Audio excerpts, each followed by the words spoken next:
Before we go any further, I need you to hear me loud and clear.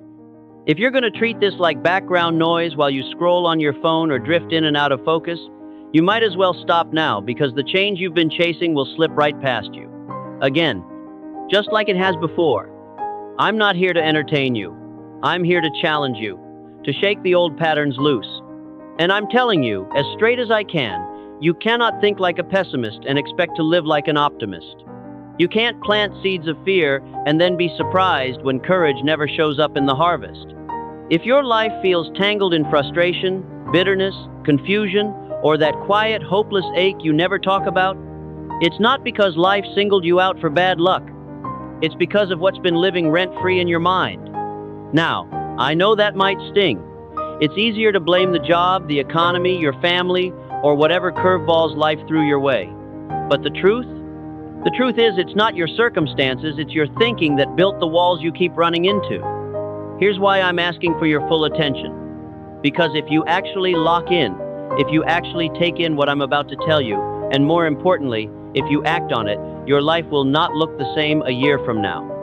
In fact, some people listening to this will walk out of the rubble of their old life and start building something unshakable. You'll start to see what separates the ones who seem unbreakable from the ones who collapse at the first storm.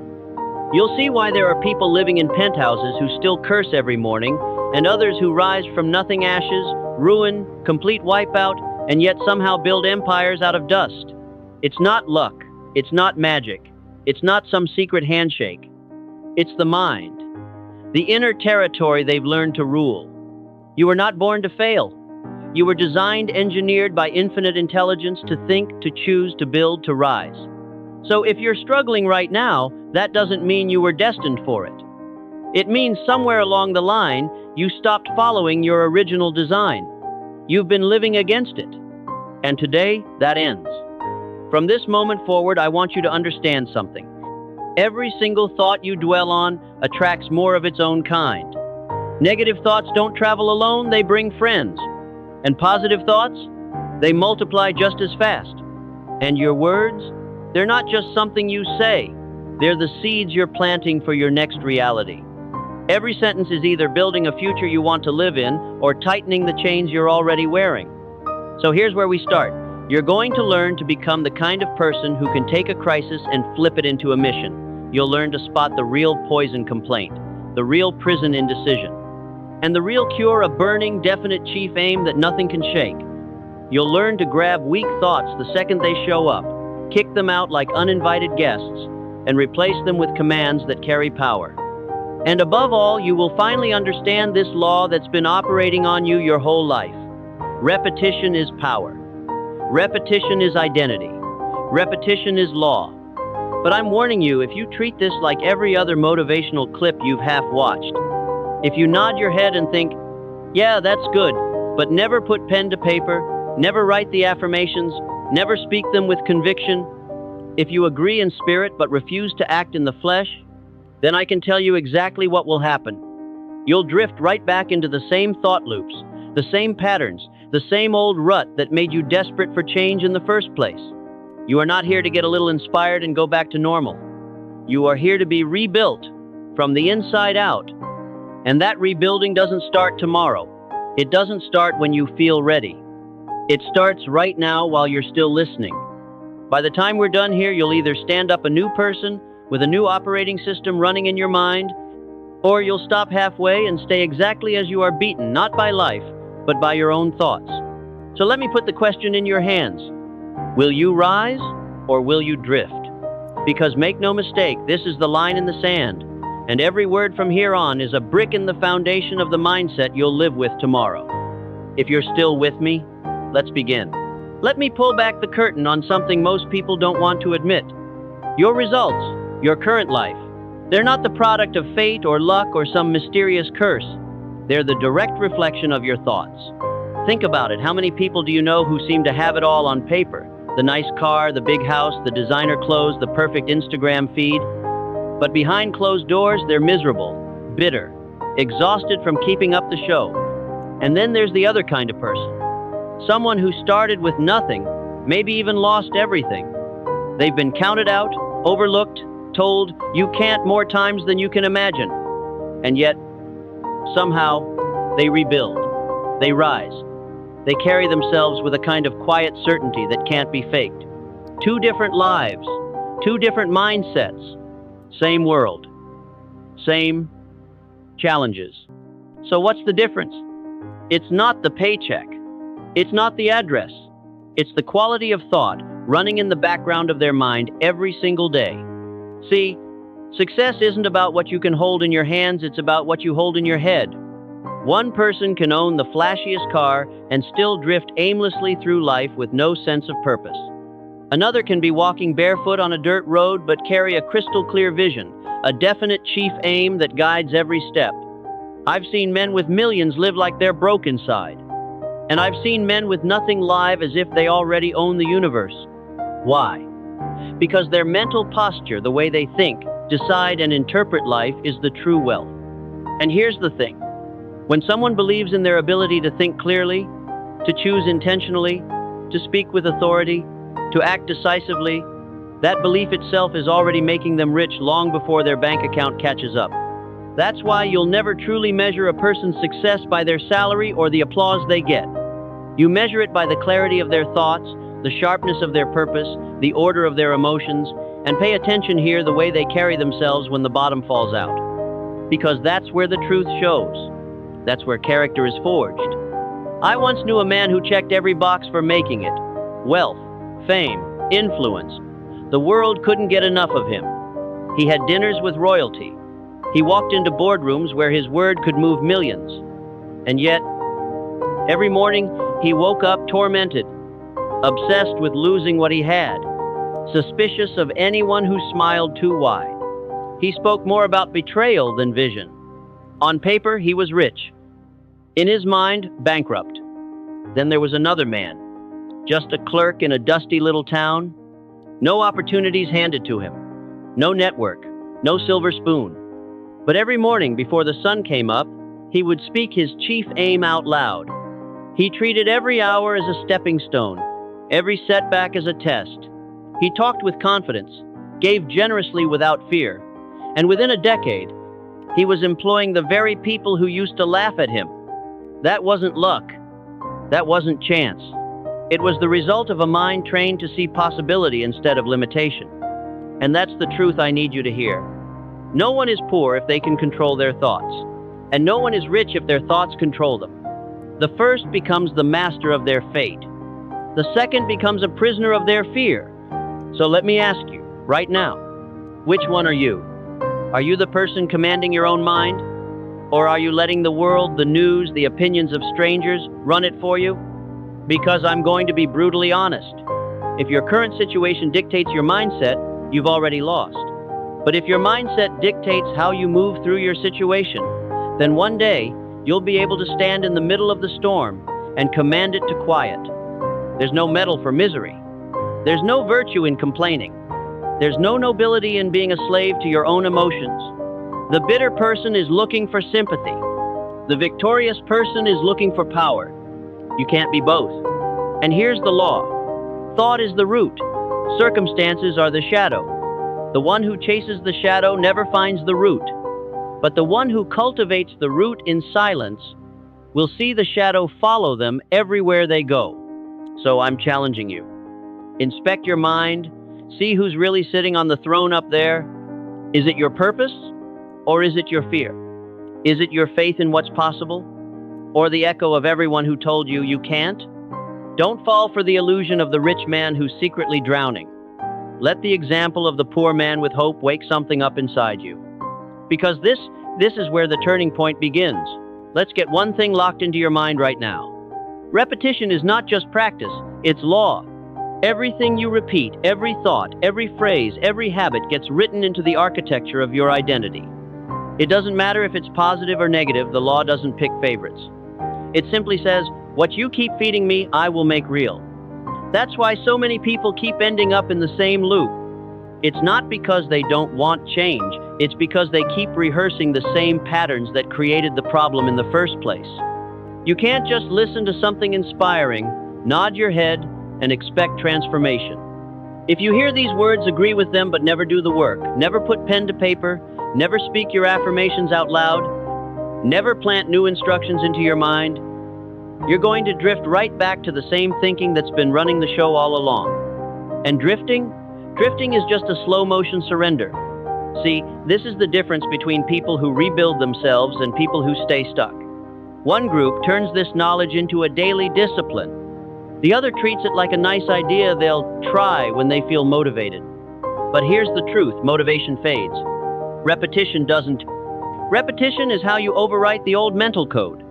Repetition is how you take the new identity you're trying to build and cement it into place so deep it becomes instinct. Think about it. Every skill you've ever mastered, walking, talking, tying your shoes, driving a car, you learned through repetition. You didn't read a book on how to walk and then just start running marathons. You took step after step, day after day, until it became second nature. Your mindset works the same way.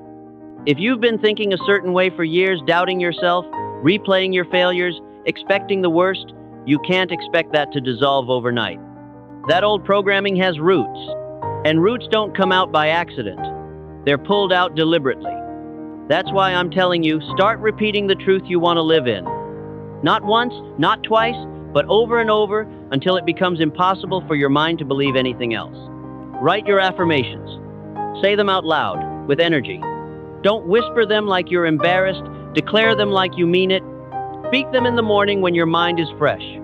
Speak them at night so they sink into your subconscious while you sleep. Because here's what will happen. At first, it might feel fake.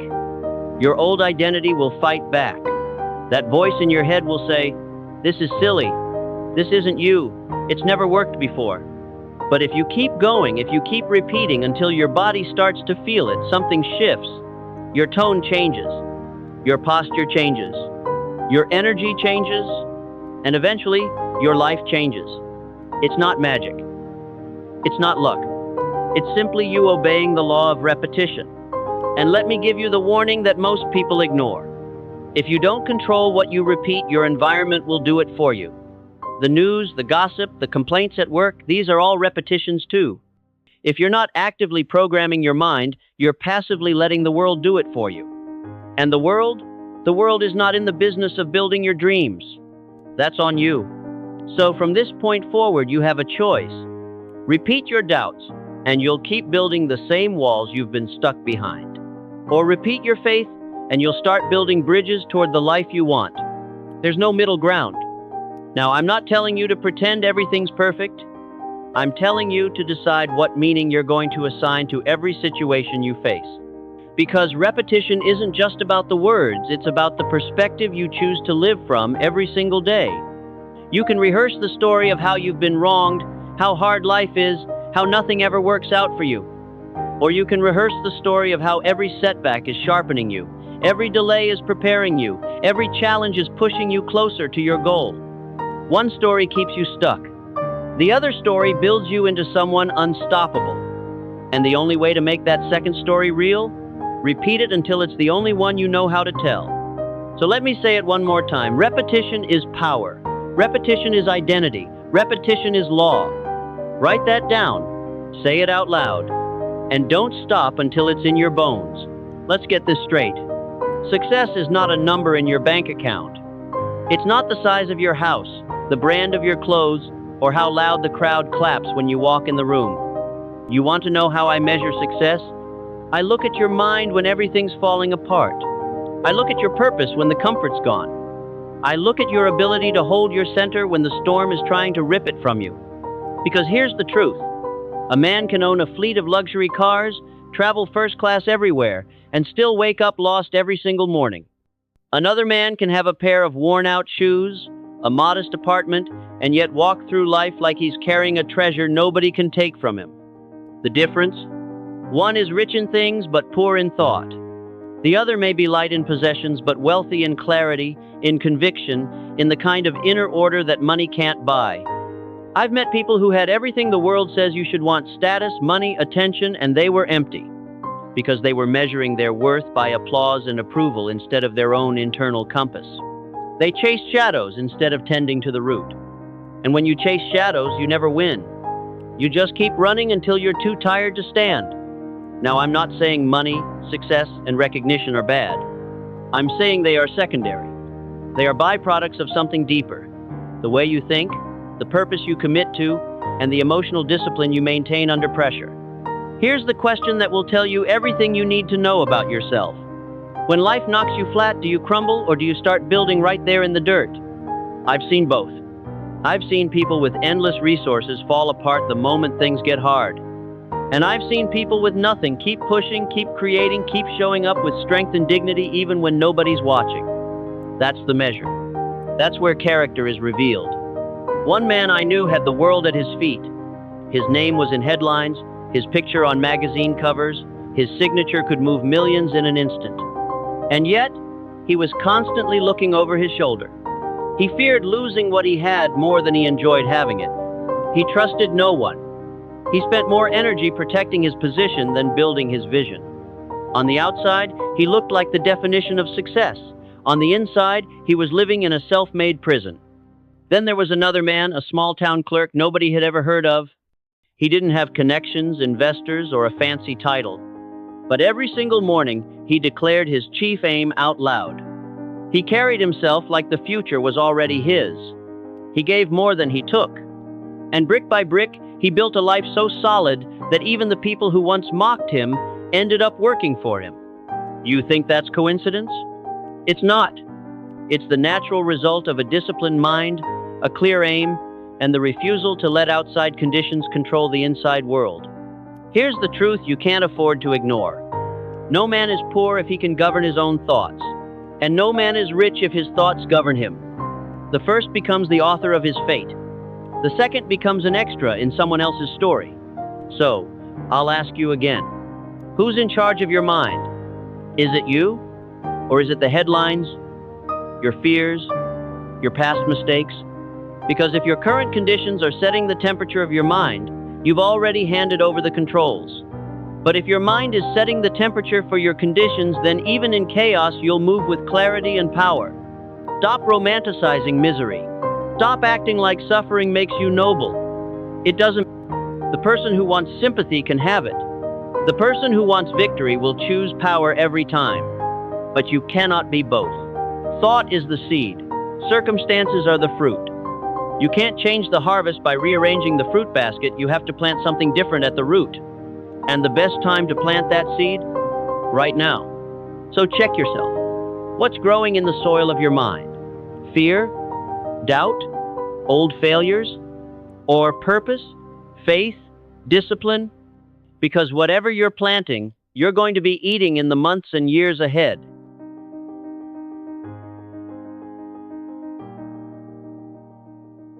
Here's the foundation, the law that shapes everything else. What you think about, you become. Your mind isn't just a place where random ideas bounce around. It's the command center for your entire life. Every thought is a seed, and sooner or later, it's going to produce fruit, good or bad. If you feed your mind fear, scarcity, and self-doubt, don't act surprised when your life mirrors that back to you. If you train it to focus on possibility, on purpose, on solutions, you'll start to notice your reality bending in that direction. This isn't wishful thinking. It's not about sitting on the couch, imagining your dream life and expecting it to land in your lap.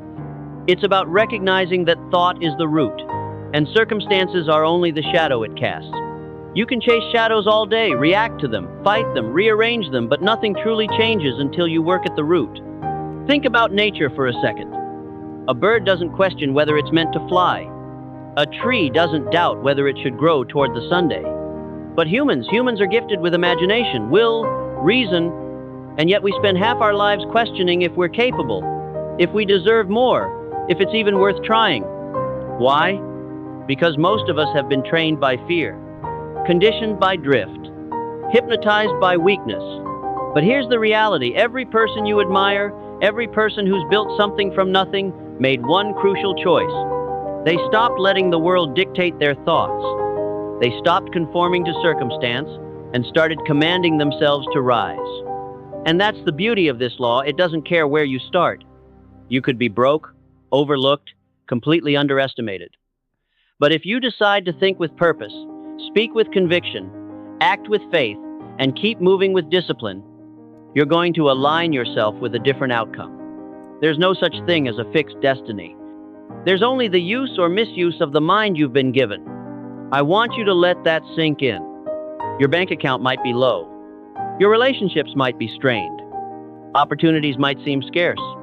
But if your mind is still yours, you are not defeated. Because as long as you can think clearly, you can choose victory. And here's something powerful. The person who chooses victory before they can see it is the person who will one day see it. The Creator didn't leave you empty-handed. You've been given 6 incredible tools: imagination, reason, will, perception, memory, and intuition. Why would you be given the tools of a king if you were meant to live like a slave to circumstance? But tools mean nothing if they stay in the box. So here's your assignment. If you don't have a clear, definite chief aim, create one. Today. Not next week. Not when things calm down. Today. Write it. Speak it. Repeat it. Plant it so deep inside your spirit that nothing, no setback, no failure, no criticism can pull it out.